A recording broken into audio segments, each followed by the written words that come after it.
Hi అండి, అందరికీ నమస్కారం. నేను మీ Revathi. Welcome to RK kitchen and blogs. ఈ వీడియోలో మనం పుదీనా రైస్ ఎలా చేయాలో చూద్దాం. మన దగ్గర ఎక్కువ టైం లేనప్పుడు 10 నిమిషాల్లో పుదీనా రైస్ ఎలా చేసుకోవాలో ఈ వీడియోలో చూద్దాం. పుదీనా రైస్ని ఈజీగా టేస్టీగా ఇలా చేసుకోండి. నేను మా ఇంట్లోనే పండించిన పుదీనాతోనే చేస్తున్నా. ఎటువంటి రసాయన ఎరువులు లేకుండా పండిస్తున్నాము. మీరు చూస్తున్నది హైబ్రిడ్ పుదీనా. ఇది మార్కెట్లో ఎక్కడైనా దొరుకుతుంది.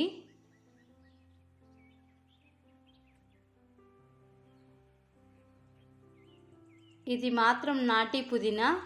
ఇది చాలా రేర్గా దొరుకుతుంది. నేను మా అత్తగారి ఊర్లో నుంచి తీసుకొచ్చాను.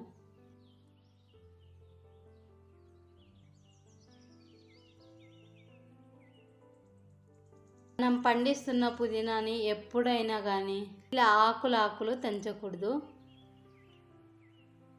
ఇలా పైభాగాన ఉన్న రెమ్మలని తెంచుకోవాలి.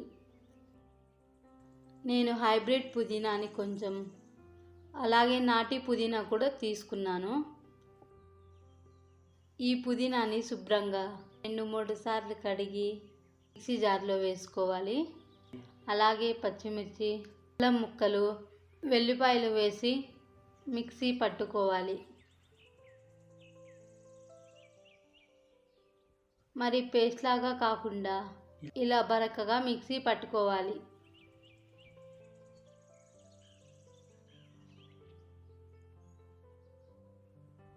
ఇప్పుడు స్టవ్ వెలిగించుకుని ఒక కడాయిలో ఆయిల్ వేసి పల్లీలు వేసి వేయించుకుని, అలాగే పోపు దినుసులు వేసి వేయించుకోవాలి.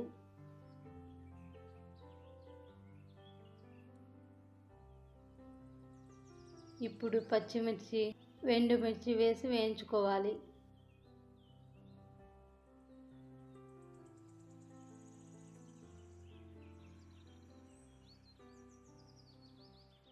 అలాగే కరివేపాకు వేసుకోవాలి.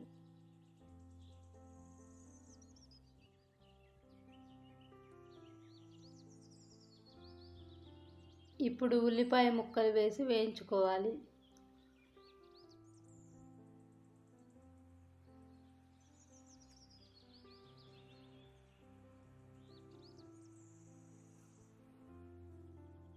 అలాగే ముందుగా మిక్సీ పట్టుకున్న పుదీనా పేస్ట్ని వేసి 2-3 నిమిషాలు బాగా కలుపుకోవాలి.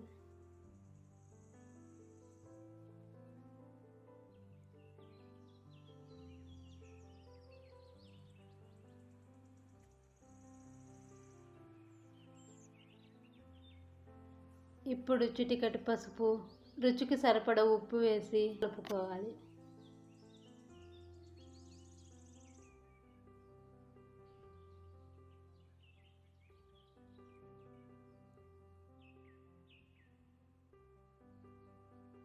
అన్నాన్ని ఇలా పొడి పొడిగా వండుకోవాలి.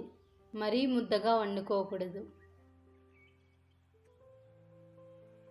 పొడి పొడిగా వండుకున్న అన్నాన్ని వేసి బాగా కలుపుకోవాలి.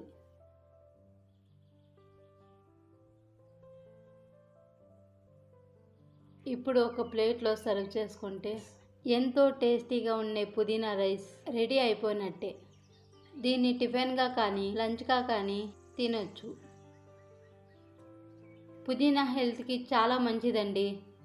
వారానికి ఒకసారి కానీ కనీసం నెలకొకసారైనా పుదీనా రైస్ కానీ పుదీనా చట్నీ కానీ చేసుకోండి.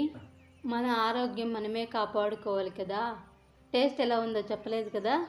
ఇప్పుడు టేస్ట్ చూద్దాం.